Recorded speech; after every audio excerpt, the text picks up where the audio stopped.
नमस्कार साथियों, जितने भी भाई लोग ज्यादा से ज्यादा जुड़ सकते हैं एक बार सभी जुड़ जाएं। थोड़ा सा मैं समय से लेट हो गया हूं, हल्का सा 7 बजे का लाइव था, लेकिन थोड़ा टाइम ज्यादा हो गया अभी।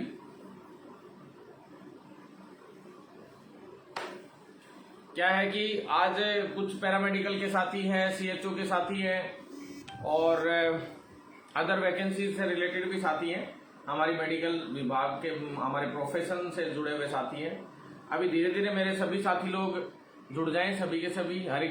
हरीश मीणा भाई कैसे हो? बहुत बहुत शुभकामनाएं, आपको एम्स में काम कर रहे हो और मेरे छोटे भाई जैसे हो आप, बिल्कुल। और ओम प्रकाश शिवल भाई, आपका तो बहुत ही जबरदस्त साथ रहता है हमेशा। बिल्कुल साथियों, मैं आप लोगों को सारे मुद्दे अभी जो आप बता रहे हो इसमें मैं पढ़ रहा हूं और सारे के सारे विनोद कुमावत भाई, बिल्कुल बहुत जल्द आप लोग अब फार्मेसी भर्ती का धमाका करेंगे, बहुत जल्द, मत चिंता करो आप लोग। बस ये भर्ती निपटे जल्दी से, लेकिन इस भर्ती में बहुत कुछ अभी करना बाकी है थोड़ा सा। तो बिल्कुल नीरू गुजर भाई कैसे हो?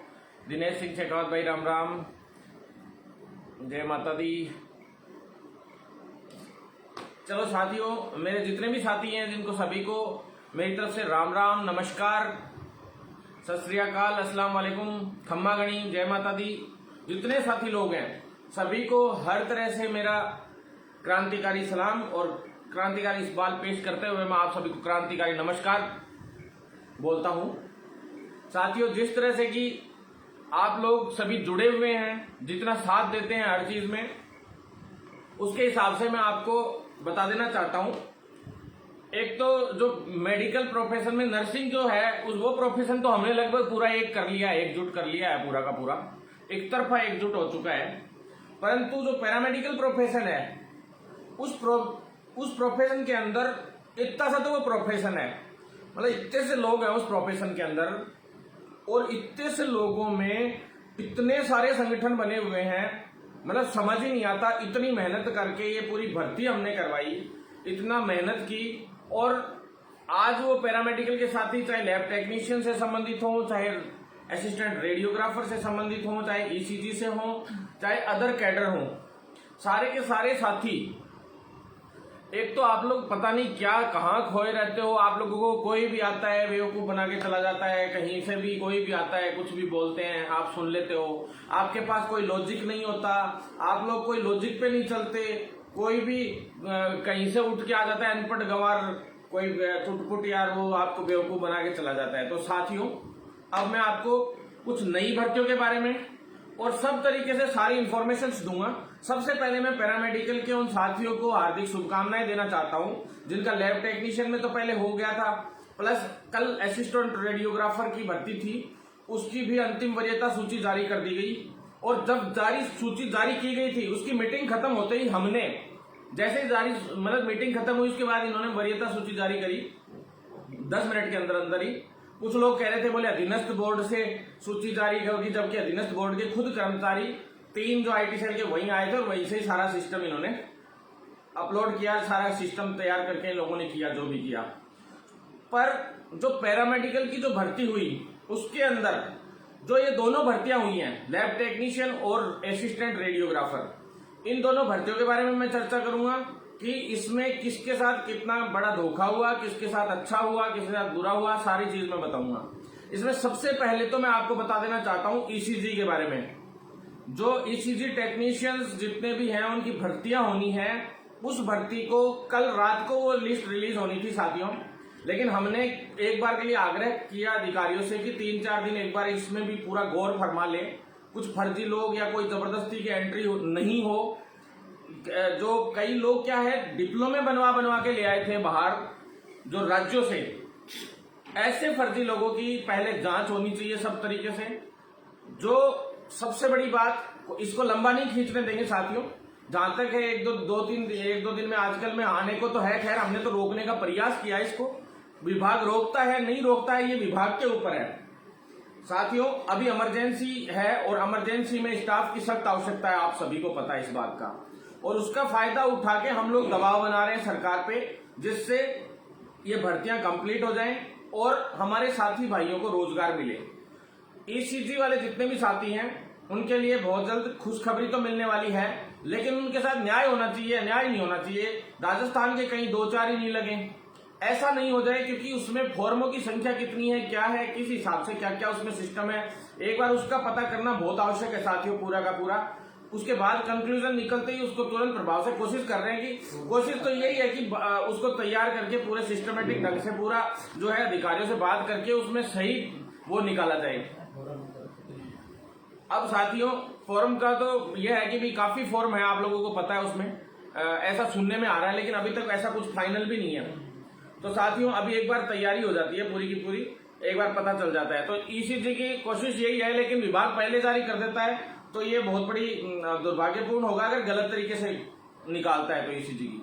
तो साथियों किसी के साथ अन्याय नहीं हो, इसके लिए प्लस दूसरी एक बात बता दूं मैं आपको, सेकंड बात, जो ये असिस्टेंट रेडियोग्राफर और जो लैब टेक्नीशियन की भर्ती है, इस भर्ती के अंदर कुछ लोग कह रहे हैं बहुत बड़ा फर्जीवाड़ा हुआ है।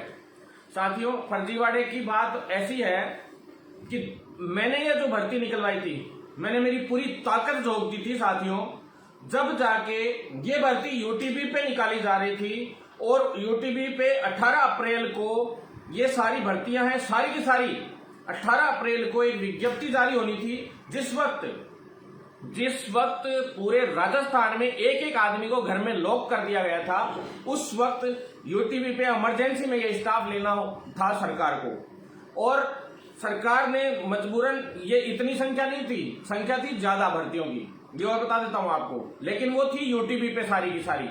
और सरकार ने ये कहा कि भी मैंने मांग रखी कि सर इनको स्थायी रूप में आप भर्तियां निकालिए।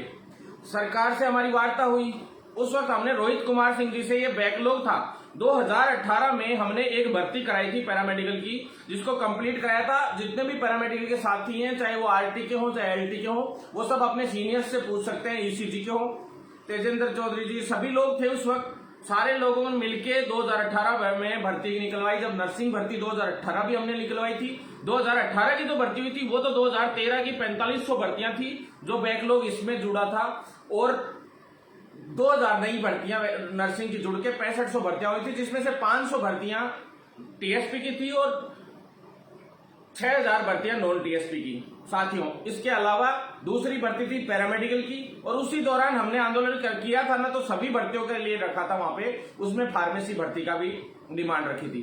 तो साथियों सभी भर्तियों में अच्छे से आंदोलन करके मजबूती से निकलवाया, लेकिन उसके बाद हमारा मेरिट और लिखित परीक्षा का बहुत बड़ा एक आंदोलन चला और लड़ाई भी हुई, खूब आंदोलन चले, भर्तियां हमने निकलवाई, फायदा किसी और को मिल रहा था उसमें। तो साथियों उसके बाद कोई बात नहीं, चलो हार जीत होती है कई चीजों में, मुद्दों में, कईयों में सरकारें ठान ही लेती हैं।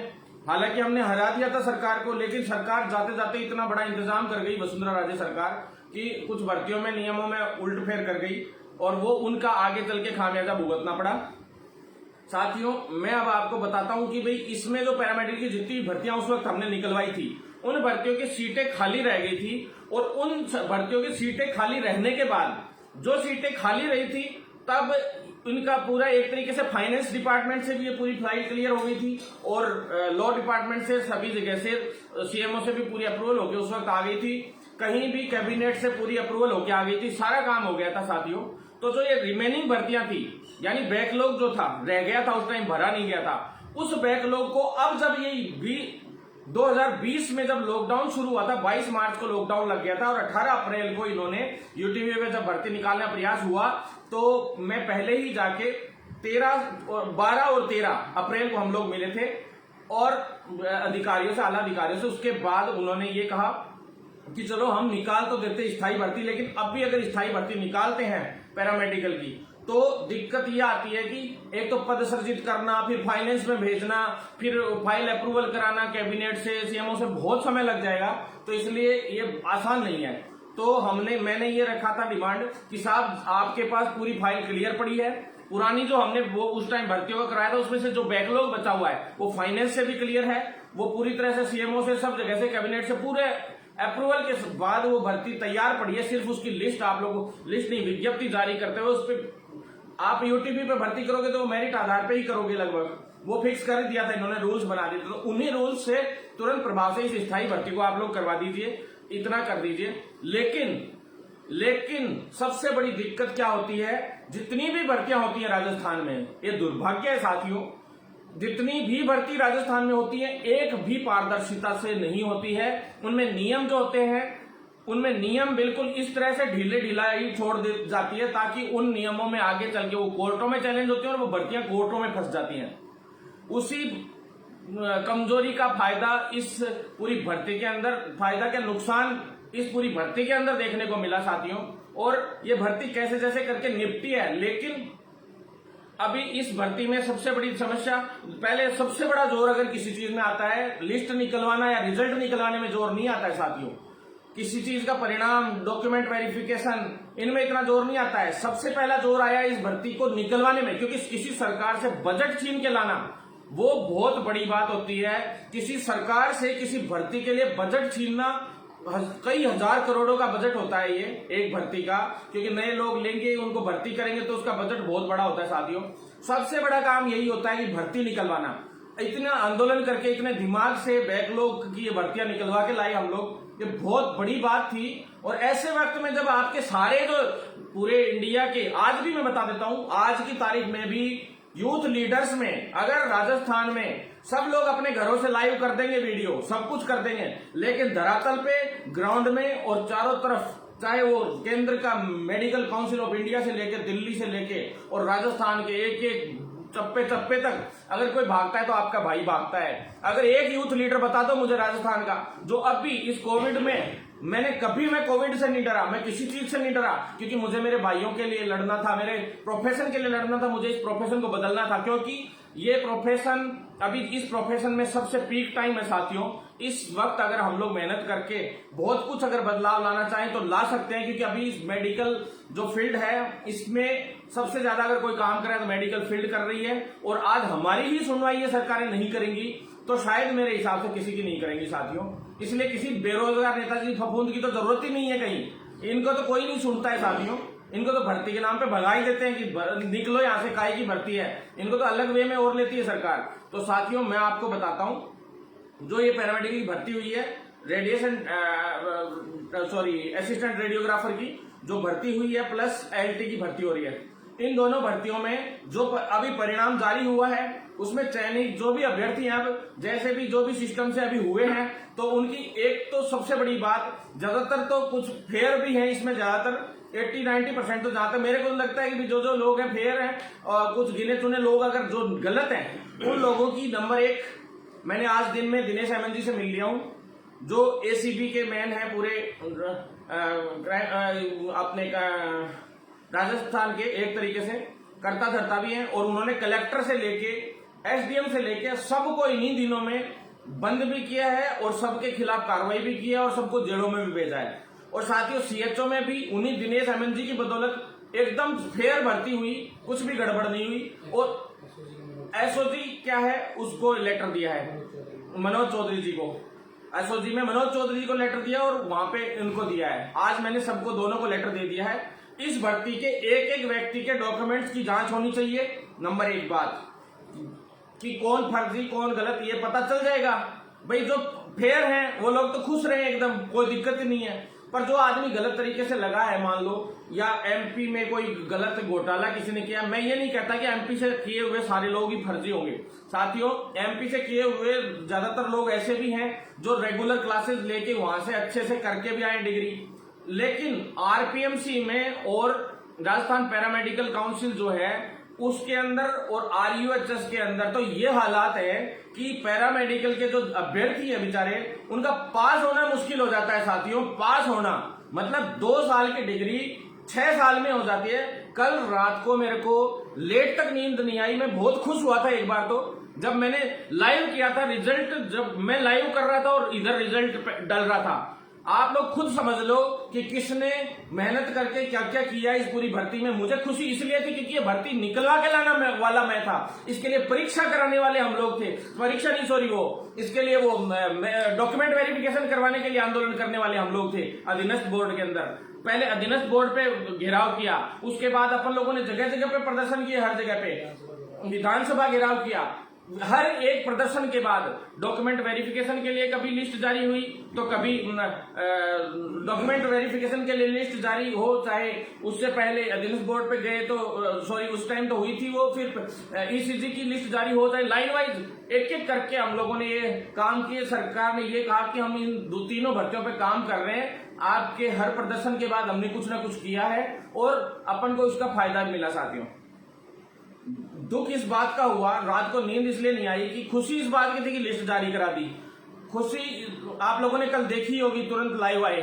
साथियों, एक तो सबसे बड़ी बात, आप लोगों को यह भी नहीं पता कि जो रात दिन भाग रहे थे जो लोग मेरे साथ, वो सारे लोग आदित्य वगैरह, भवानी, कुमावत भाई, बाकी अदर जो लोकेश भाई, ये अदर जो जितने भी थे, जतन भाई भी हो, चाहे जितने भी लोग हों, मनोहर भाई हो, चाहे ये सब के सब इंटेलिजेंट लड़के थे, सब ऐसे लोग थे ज्यादातर जो मेरे साथ भाग रहे थे।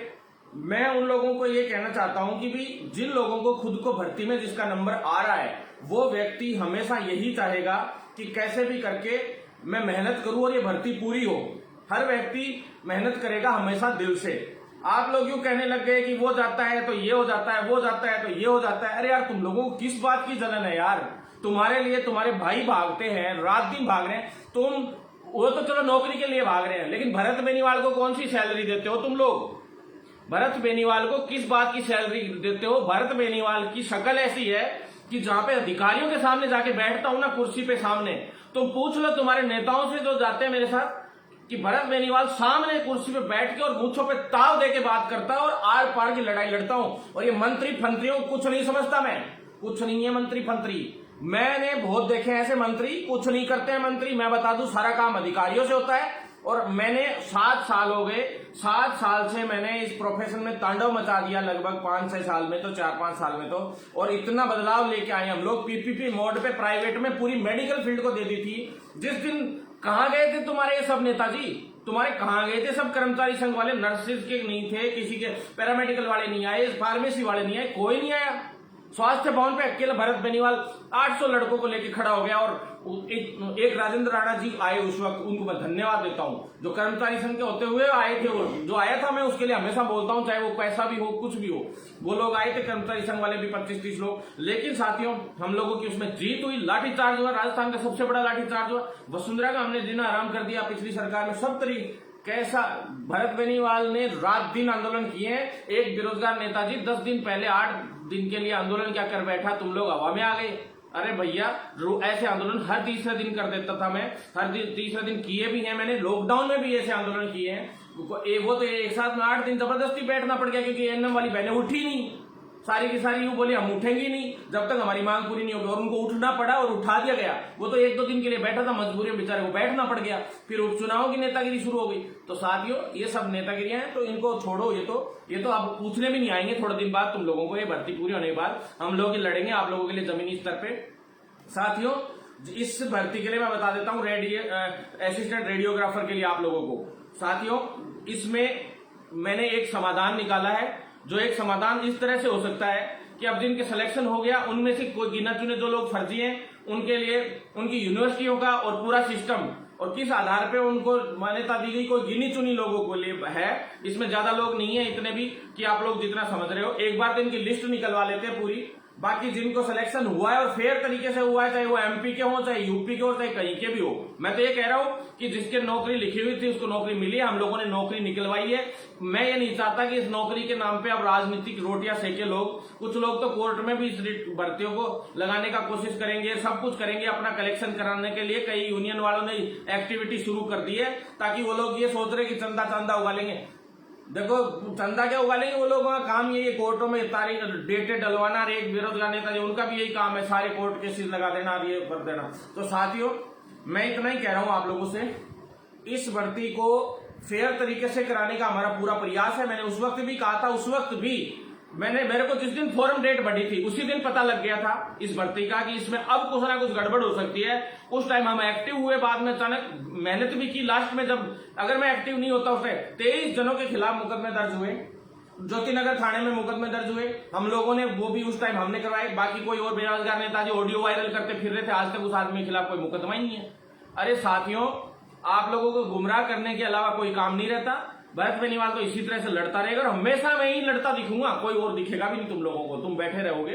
तो साथियों, पैरामेडिकल वाले साथियों, मैं आप लोगों को ये कहना चाहता हूं, एलटी की भी बहुत जल्द लिस्ट जारी होगी, परंतु अब इसमें एक अपन समाधान कर सकते हैं। एक तो इसकी कुछ लोग ये सोच रहे हैं कि 750 की लिस्ट आएगी, तो साथियों ये बता देता हूं, आज मेरी अधिकारियों से बात हो गई है और इसमें 750 की लिस्ट नहीं, लिस्ट आगे भी आएगी, इसकी वेटिंग भी आएगी और सब कुछ करेंगे अपन लोग, लेकिन उसके लिए हल्का वो जोर जरूर लगाना पड़ेगा। लेकिन जो आगे की लिस्ट है वो लिस्ट आएगी, टेंशन लेने की जरूरत नहीं है। 227 तो नॉन टीएसपी और जो अदर जो टीएसपी वाले हैं उनकी जो बची हुई है वो भी आएगी, अगर कोई रह गया है तो उसमें। और प्लस साथियों, जो 89 है इसके अंदर, 89 अलग से कोर्ट वाले उसके हिसाब से रखे, तो उसमें साथियों ये है कि 65 सीटें हैं और 65 सीटों के 1.5 गुना 89 लोगों को, लगभग 1.5 गुना के लगभग इन लोगों की एक बार सीटें रिजर्व रखी गई हैं। आप लोगों को बिल्कुल चिंता होने की जरूरत नहीं है। 227 सीटें तो उसमें बची हुई हैं, तो 227 सीटें तो वो साथियों, उन सीटों पे पूरा का पूरा रिजल्ट आएगा। कोई आगे का ये मत सोचो कि नहीं आएगा, भर्ती खत्म हो गई है, कई लोग ये बेवकूफी वाली बातें फैला रहे हैं।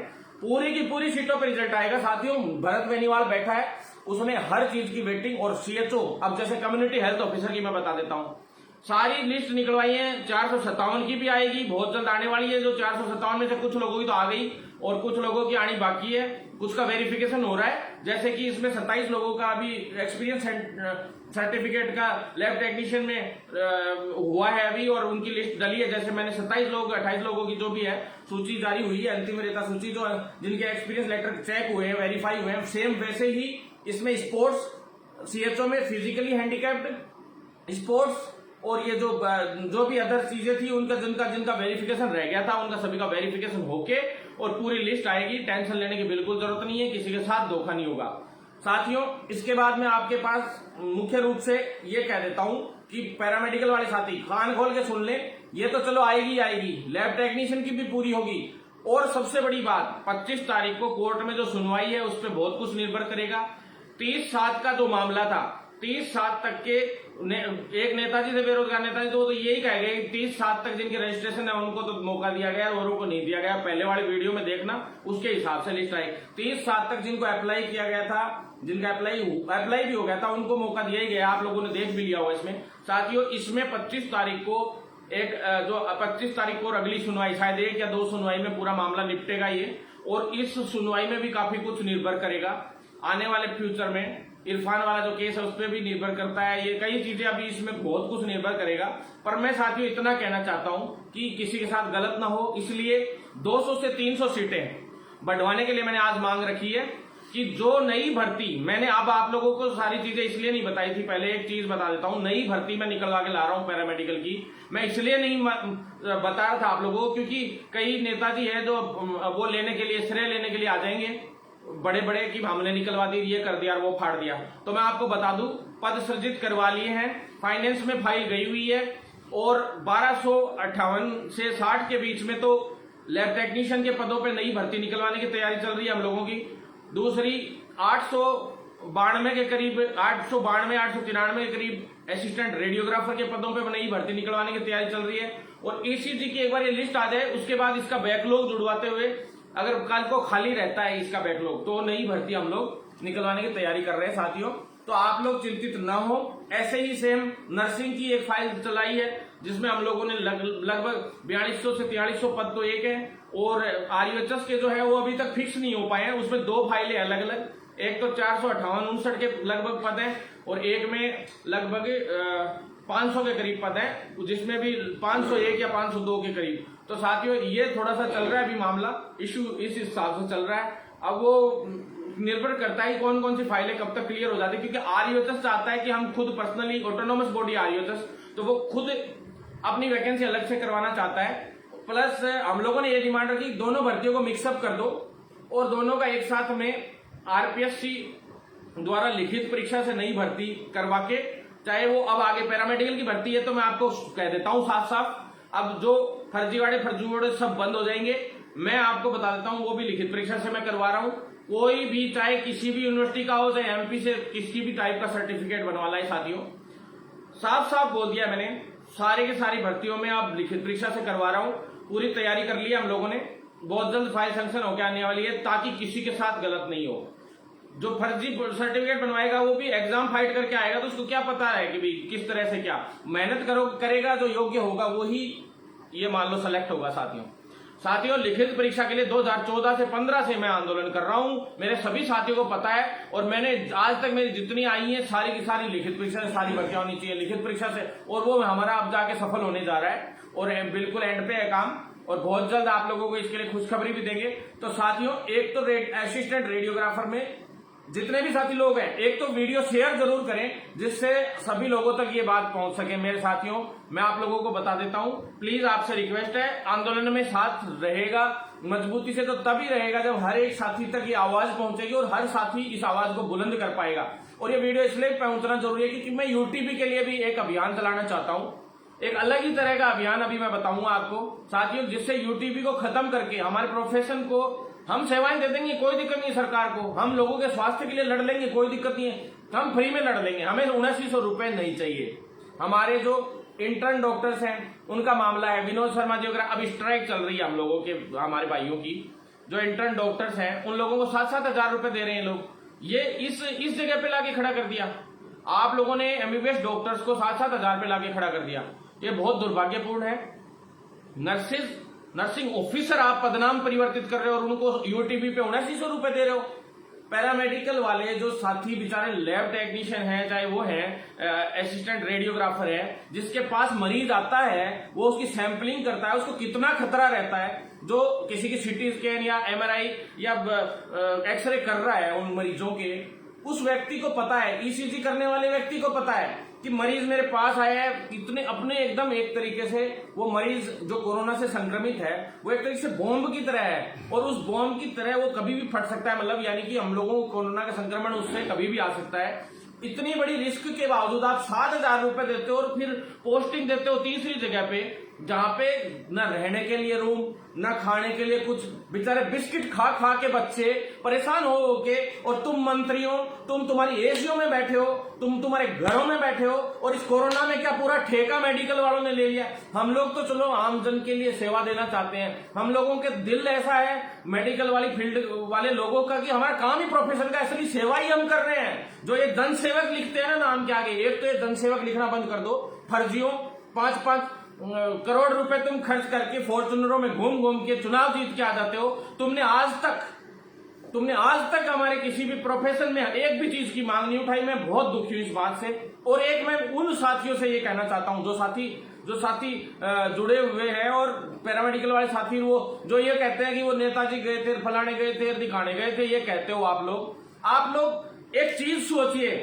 200 विधायक जिता के भेजे, इतने सरपंच हमने जिता के भेजे, इतने जिला परिषद सदस्य, पंचायत समिति सदस्य हमने जिता के भेजे, इतने सांसद हमने जिता के भेजे, सब लोग कहां मर जाते हैं जब ये भर्तियां अटकती हैं, जब भर्तियां निकलवाने का वक्त आता है, जब भरत बेनीवाल ही क्यों याद आता है, सब भरत बेनीवाल अकेला ही मैदान में लड़ता हुआ नजर क्यों आता है, मुझे ये समझ नहीं आता।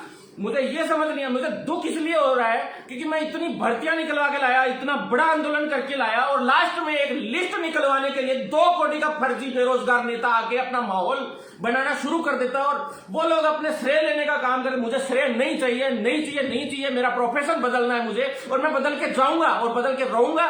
तुम चाहे दल लो, तुम चाहे चिपली करो, तुम चाहे जितनी भी जो भी कोई 1-2 पोस्ट डालता है ना, उनको कह रहा हूं कितनी नेगेटिविटी फैला दो, भरत बेनीवाल किसके बाप से नहीं रुकेगा। साथियों, मैं तो हाहाकार मचाऊंगा, तांडव मचाने आया हुआ भरत बेनीवाल यूं मान लो इस पृथ्वी पे, और तांडव मचा के जाऊंगा, और ऐसा तांडव मचा के जाऊंगा, राजस्थान का ही नहीं पूरे इंडिया का इतिहास भरत बेनीवाल को याद रखेगा। मैं किसी के बाप से नहीं रुकने वाला। और जो बेईमान है ना, जो घटिया लोग है ना, जो दल्ले है ना, वो खास करके कान खोल के सुन ले, एक को भी नहीं छोड़ूंगा, ध्यान रख लेना, एक को भी नहीं छोड़ूंगा। और दिनेश हेमंत जी को मैंने लेटर दे दिया है, सारी चीजों का जांच हो रही है, और हम लोग एक व्यक्ति के रजिस्ट्रेशन नंबर से लेके और उनकी एक डिग्री से लेके हम लोग आरटीआई से निकलवाने का प्रयास कर रहे हैं, और एक व्यक्ति का हर चीज हमें देनी पड़ेगी।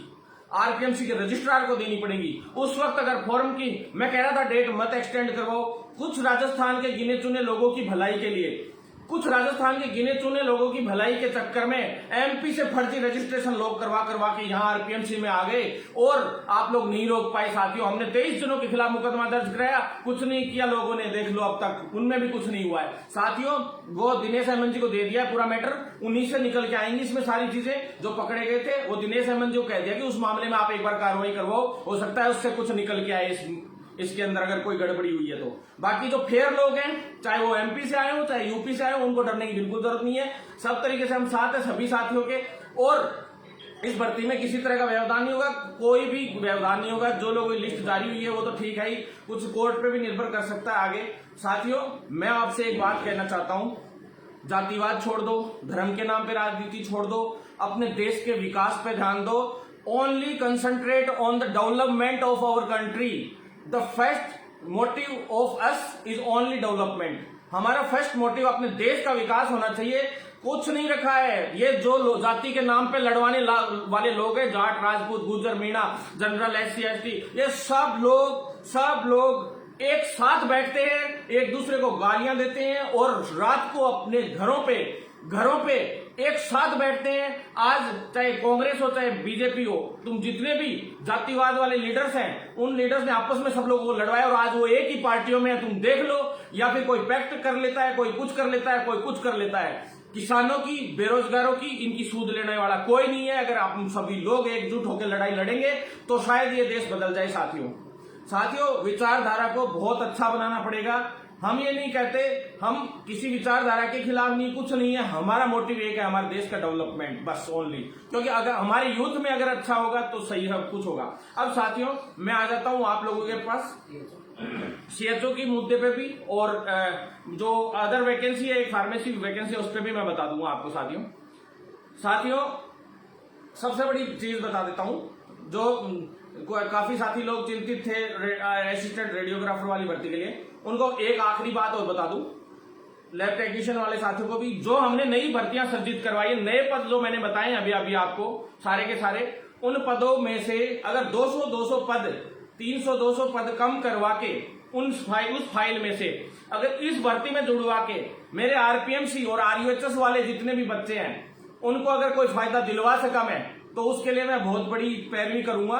और इसी 2 से 3 महीने के अंदर जब इतने दिन बार बार कोर्ट में भी ये भर्ती अटकी है, सब कुछ अटका है, तो कोशिश करेंगे कि इस भर्ती में कैसे भी पदों में वृद्धि हो, पदों में वृद्धि करवा के और उनको न्याय दिलवा सकूं, ये मैं कोशिश करूंगा। साथियों, बाकी जिन लोगों का सिलेक्शन हुआ उनको भी बधाई, और जो कोई गिना चुना हुआ है अनफेयर तरीके से, वो उनको हम छोड़ेंगे नहीं, कोई गिना चुना हुआ है तो। साथियों, नेक्स्ट चीज मैं आपको बता देता हूं, इसमें कैडर बनाने वाली बात है। तो पैरामेडिकल विभाग में कैडर भी आपका भाई बनवा के लाया, आप सभी को पता है। ओटी टेक्नीशियन का कैडर किसने बनवाया ये आपको पता है, और बीबीटी ब्लड बैंक टेक्नीशियन का भी कैडर हम ही बनवा रहे हैं, आप सभी को पता है। 3 कैडर तैयार हो चुकी है फाइल, ओटी के बाद अब 2 और तैयार करवा दिए। मैंने कह दिया था कि बीबीटी में यानी ब्लड बैंक वालों की भी सख्त आवश्यकता पड़ रही है, और मैंने इस ब्लैक फंगस के चक्कर में ऑप्थेल्मो वालों को भी फायदा दिलवाने के लिए आज कह दिया है, लेटर भी लिख दिया था। और हम लोगों ने उनकी फाइल चलाने में थोड़ी दिक्कत आ रही थी, लेकिन अब आसानी हो गई है। हालांकि किसी के साथ ब्लैक फंगस वाला कांड हो नहीं, बहुत खतरनाक बीमारी है। तो आपसे रिक्वेस्ट है कि स्टेरॉइड तो बिल्कुल नहीं लें। डायबिटीज वाले पेशेंट खास करके जिनको कोरोना हुआ है वो सतर्क रहे, नहीं तो बहुत भारी नुकसान हो सकता है। ब्लैक फंगस से मैं JNENT में देख के आया हूं साथियों, लाइपोसोमल इंजेक्शन की इतनी भयंकर मारामारी है कि CMHO के पास भी नहीं है। और यहाँ अपने स्वास्थ्य विभाग में जो आलोक रंजन जी जो पूरा सिस्टम देख रहे हैं इसका, तो उस व्यक्ति के पास भी अभी जो इसकी फंगस की जो पूरा सिस्टम देख रहे हैं पूरे राजस्थान का, एक तरीके से आलोक रंजन जी जो IAS है, उनसे मिलके, और आज लाइपोसोमल इंजेक्शन का अब जाके स्टॉक आया, 2 दिन से स्टॉक तक नहीं है साथियों, ये हालात चल रहे हैं। तो साथियों, बच के रहना। जिन लोगों को कोविड हुआ है, स्टेरॉइड तो बिल्कुल नहीं ले, और अपनी इम्यून पावर को मजबूत रखे। सबसे मेन चीज आपको मैं बता देता हूं, अपनी इम्यून पावर को, अपनी इम्यून सिस्टम को आप लोग मजबूत रखें। ऐसी चीजें खाएं, ऐसी चीजें यूज ले जिससे इम्यून सिस्टम मजबूत रहे।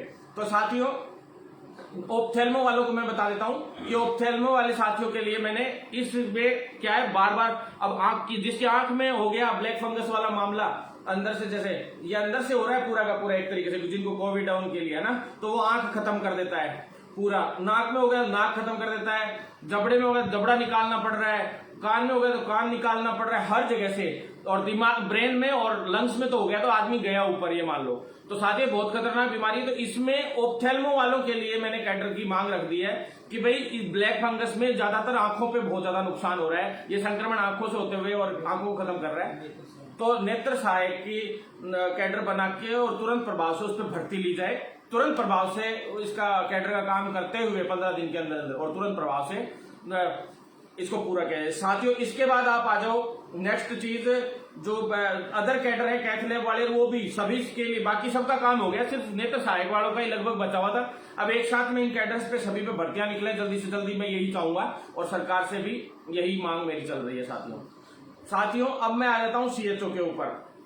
सीएचओ एक ऐसा मुद्दा था जो बहुत मेहनत करके हम लोगों ने निपटाया था। मात्र 6 महीने में निपटाने वाली ये सबसे बड़ी, आज तक के राजस्थान की सबसे बड़ी भर्ती थी। और मेरे सीएचओ के मेरे साथी जो हैं उनको धन्यवाद देता हूं, मेरे नर्सिंग साथियों को जो मेरे दिल से साथ है सारे के सारे। चाहे हर तरीके से मैं कभी भी कोई भी साथी हो, पूरे एक ग्रुप में हम लोग सारे मजबूती से लड़ाई लड़ रहे हैं, ये बहुत बड़ी बात है। साथियों आप लोगों को मैं ये बताना चाहता हूं कि जो सबसे पहले सीएचओ में फर्स्ट मुद्दा है टीएसपी का। टीएसपी के जितने भी मेरे साथी लोग हैं उनकी मैं बता देता हूं फर्स्ट थिंग। जो साथी लोग टीएसपी वाले हैं, जिनको जयपुर में अभी पोस्टिंग दे दी गई थी 7900 रुपए वाली, उसमें एक बार के लिए इमरजेंसी में कोविड केसेस जो एक्टिव केसेस थे उनके आधार पे, उनके लिए हमारी बात हो गई थी, आपको मैंने पहले वाले वीडियो में बताया था। और उनको इस सप्ताह के अंदर उनका लगभग समाधान हो जाएगा। सोमवार को एक बार और बात कर लूंगा, मैं उनकी मजबूती से पैरवी कर दूंगा। आपको चिंतित होने की जरूरत नहीं है, बहुत जल्द आपको आपके एरिया में भेजने का काम हम करवा देंगे। अगले सप्ताह में लगभग ये काम हो जाएगा। थोड़े दिन 2-5 दिन और निकाल लो, 2-4 दिन, 2-3 दिन निकालने पड़ सकते हैं। कोशिश तो ये रहेगी कि क्या पता सोमवार मंगलवार को ही मैं आप लोगों की मदद करके और आप लोगों को अपनी जगह पे भिजवा दूं। मेरे छोटे भाइयों को 1% भी कोई परेशान होगा, किसी को रहने की रुकने की व्यवस्था नहीं हो पा रही हो जयपुर में, तो आप मुझे बोल सकते हैं, मैं 500 लोगों तक की व्यवस्था कर सकता हूं। इतना आपके भाई में दम है। और हमेशा कोई भी भर्तियां हो, मेरा स्पेशल कैंप रहता है, संडे को एग्जाम सेंटर रहता है, तो भी चाहे 2000 लोग हों, उनके लिए पूरी सब्जी रहने की व्यवस्था सारी मैं करवाता हूं।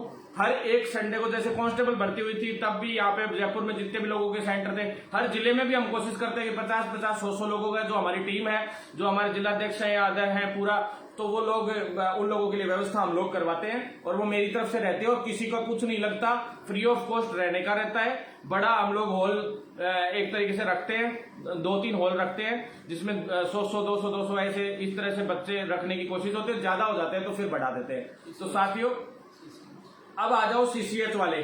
सीसीएच वाले मेरे जो जितने भी साथी हैं, जिन्होंने एमपी में सीएचओ लगे हुए थे, यूपी में सीएचओ लगे हुए थे, या जिन्होंने सीसीएच कर रखा है, या जिन्होंने बीएससी नर्सिंग के साथ एक तरीके से ब्रिज कोर्स का वो जो एक सब्जेक्ट जुड़ जाता है, और वो नए वाले जो बीएससी नर्सिंग वाले गिने चुने लोग हैं जो सेलेक्ट हुए हैं इसमें, उन सभी सीसीएच वालों की आपको पता है सभी के डॉक्यूमेंट जमा हो चुके हैं और अब ज्वाइनिंग का वक्त आने वाला है। जो नेक्स्ट वीक है उनका भी ये मान लो नेक्स्ट शुक्रवार से शनिवार लास्ट होगा, जहां तक है आखिरी है ये लगभग, और 5-7 दिन वेट कर लो, उनकी भी ज्वाइनिंग आने वाली है साथियों। उनकी ज्वाइनिंग लिस्ट मंडे को एक बार और मैं ढंग से बात कर लूंगा। साथियों अब मैं आपको नेक्स्ट चीज बता देता हूं जो सीएचओ की है, सैलरी का मामला। साथियों सैलरी के बहुत बड़े स्तर पर अब ये मुद्दा उठाना पड़ेगा और मंडे को जो ब्रिज कोर्स है 1 जुलाई से चालू करवाने के लिए जो सैलरी का मुद्दा है, उस मुद्दे पे हम लोगों ने बात रख दी, लेकिन सरकार के पास एक ही जवाब है। उसमें मुख्य रूप से जो के शर्मा जी हैं वो देख रहे हैं। रेजिडेंट्स की मीटिंग हुई कल और परसों, लगातार 2 दिन। रेजिडेंट्स भी अभी स्ट्राइक पे चल रहे हैं। सेकेंड, इंटर्न वाले साथी जो विनोद शर्मा भाई वगैरह जो हमारे मित्र हैं, वो साथी लोग भी, इंटर्न वाले जो है एमबीबीएस वाले, वो लोग भी स्ट्राइक पे चल रहे हैं, जिनको 7,000 ही रुपए दे रहे हैं, जबकि वो कह रहे हैं हमें 14,000 तो कम से कम दो ही, क्योंकि उनका स्टाइफंड भी इतना तो होता ही है लगभग। तो साथियों उनका भी मिलना चाहिए, 14,800 के करीब स्टाइफंड है, और वो लोग इतने पेशेंट्स को पूरे दिन डील कर रहे हैं तो उनको भी देना चाहिए, क्योंकि वो तो मेडिकल कॉलेजेस में ही है ज्यादातर, हैं जो बाहर भी हालांकि मिली हुई है सभी को, कई लोगों को, पर उनकी भी 14,000 की डिमांड चल रही है कि 14,000 ही दे दो चलो। तो साथियों वैसे ही 7900 और 7,000 जो ये चाहे नर्सिंग हो, चाहे पैरामेडिकल हो, चाहे फार्मासिस्ट हो, इनको सबको इतनी सैलरी दी जा रही है। इसके लिए हमने डिमांड रखी, लेकिन सरकार ये कह रही है कि हमारे पास कुछ भी नहीं है। इंटर्न्स को भी यही कह रही है, रेजिडेंट्स को भी यही कह रही है। 9 सूत्री मांगों को लेकर रेजिडेंट्स भी स्ट्राइक पे, आपको पता है। लेकिन सभी को एक ही बात कह रही है सरकार, हमारे पास पैसा ही नहीं है। मतलब अशोक गहलोत जी जो मालिक हैं, हमारा परिवार एक तरीके से राजस्थान परिवार, उस परिवार के मुखिया ये कह रहे हैं कि मेरे पास आप लोगों के लिए कुछ भी नहीं है, क्या करूं मैं, कहां से लाके दूं आप लोगों को पैसा, उनका ये कहना है।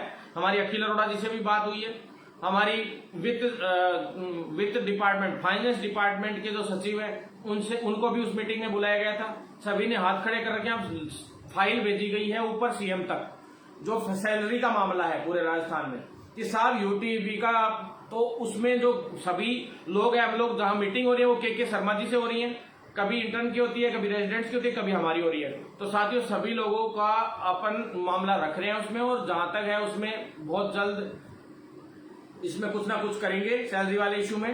एक बार के लिए जो ये महीना है, इसमें सरकार की स्थिति मुझे तो लगता नहीं है कि ये बढ़ा पाएंगे अभी किसी की भी, रेजिडेंट्स की फिर भी बढ़ा दे, लेकिन इंटर्न्स को भी मुझे लग रहा है कि अभी तक गोली दे रहे हैं, लिखित में कुछ दे नहीं रहे हैं। ये लोग कह रहे हैं हम बढ़ा देंगे, सिर्फ यही कह रहे हैं कि हम मुख जबानी कह रहे हैं, लिखित में कुछ नहीं दे रहे हैं। साथियों जल्द ही जो सीएचओ वाले साथी है उनकी ड्यूटी जल्द ही खत्म करवा के और 1 जुलाई से इग्नू से बैच शुरू करवाने का हमने लगभग डिसीजन करवा लिया है, और बहुत जल्द हम उसके अंदर कुछ ना कुछ पॉजिटिव रवैया अपनाते हुए हर तरीके से, चाहे कुछ भी हो जाए, हमें 1 जुलाई से बैच शुरू करवाना है। और जहां तक है हो जाएगा, फाइनल हो गया है ये लगभग, आप टेंशन मत लो। दबाव अपन लोगों का इतना मजबूत है, सरकार को पता है कि ये क्या कर सकता है और क्या नहीं कर सकता है। और तो झूठी फूफा तो मैं करता नहीं हूँ घर से बैठ के लाइव आके फलाना दिखाना। आज मैं घर पे इसलिए आया हूँ क्योंकि कल वो रेडिएशन असिस्टेंट रेडियोग्राफर वाली जो भर्ती है उसका निपटा है मामला कुछ हद तक, और अब दाढ़ी भी बनवाने की बात थी, लेकिन मैंने कहा था ये भर्ती चालू करवा दूंगा निपटवानी, तो मैं दाढ़ी भी बना लूंगा। तो साथियों दाढ़ी अब आज शनिवार था इसलिए नहीं, कल संडे को, हालांकि शनिवार में लागू तो नहीं होता है, लेकिन वो ज्यादातर क्या दुकान बंद रखते हैं सैलून वाले लोग, अभी बंद ही चल रही है, लेकिन घर भी बुला लेते हैं, लेकिन वो कहते हैं कि सैटरडे को क्या करवाओगे वैसा। मैंने कहा चलो कल करवा लेंगे, कोई दिक्कत नहीं। तो साथियों अब आ जाओ फार्मासिस्ट की भर्ती।